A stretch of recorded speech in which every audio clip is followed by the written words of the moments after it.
Welcome to Inside the News Proper. A 1-year-old and 1-month-old baby, David Esimnachibia Ezabata of Oketiti, is battling for his life due to complications arising from sickle cell anemia.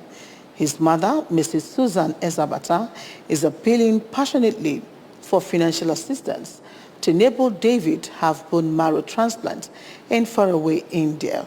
For details, let's join Ngozi Bileri of Insider News. Sometimes in life, one meets situations that are so big for them to handle. I mean situations that can push one into depression, but God forbid.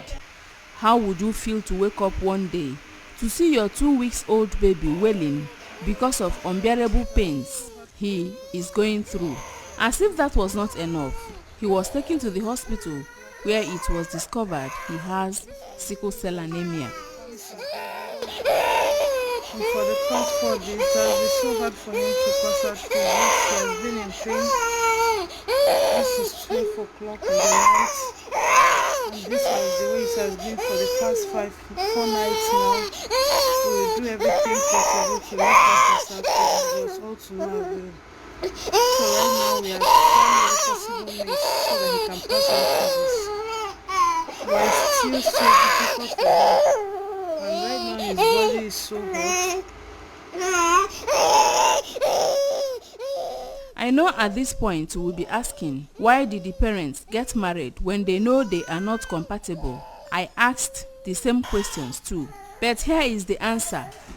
Little David's mother, Susan Ezabata, who hails from Nando in Anambra East Council area, met her husband, who hails from Oketiti in Idemili South Council area, and they started dating.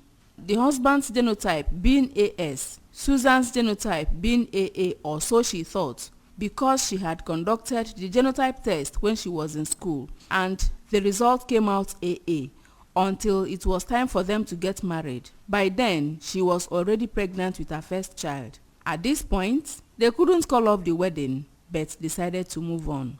As God would have it, the first child, a girl, turned out AS. After her birth, Susan and her husband went for in vitro fertilization, popularly called IVF, to get medical solution to their problem. They were into the process, but as fate would have it, Susan became pregnant again naturally.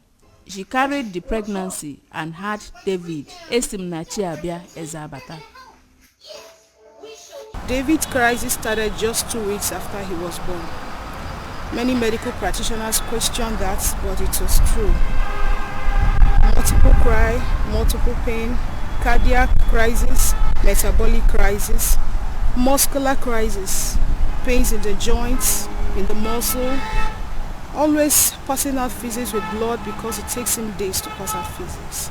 A lot of pain, stopped breastfeeding at 2 weeks old, 1 year and 1 month now, but doesn't crawl. A child full of life when he was born, but suddenly get crashing. And my dreams as well, falling apart, everything falling apart at this age, because I had to stay home to take care of him because of the multiple crises.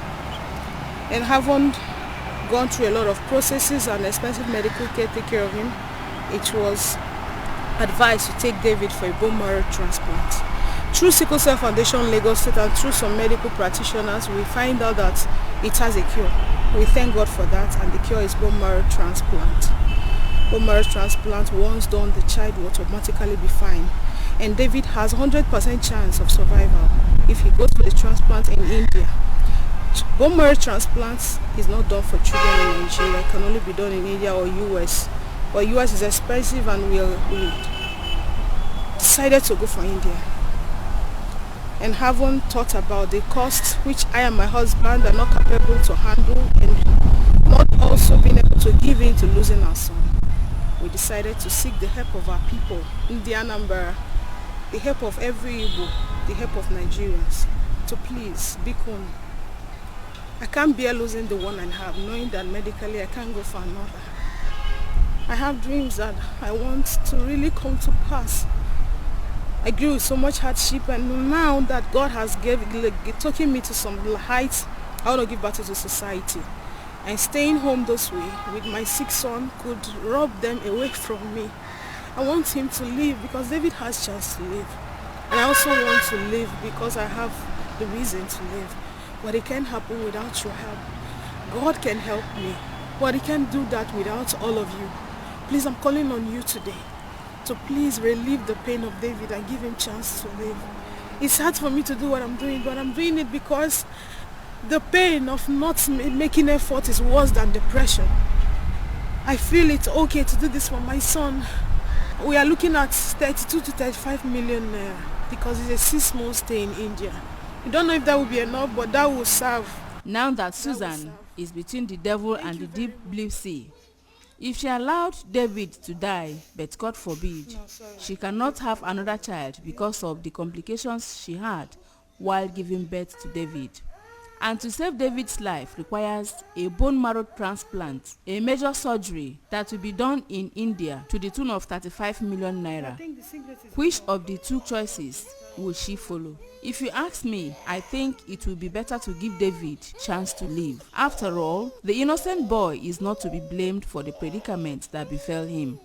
To save David's life, please contribute any amount at all. Nothing is too small. Little drops of water makes an ocean, they say. The account details are 207-556-7815 and Ejiofor Oluchukwu Susan, UBA.